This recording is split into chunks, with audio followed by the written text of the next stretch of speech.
Hey guys, welcome.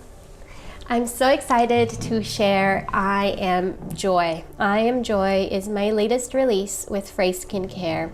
It is a radiant rose mist. I created it because this is the first step of my skincare and beauty routine. It's the foundation, which makes it so important. So I'm so excited to share I Am Joy. Let me show you what it looks like.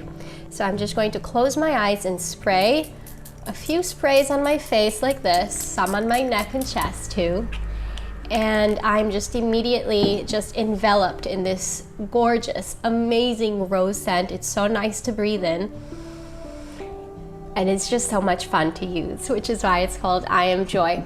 And what it does is it creates the first layer of hydration. It tonifies the skin and balances pH levels so that you're ready for perfect further hydration. Or it also works perfectly as a natural, completely natural makeup primer.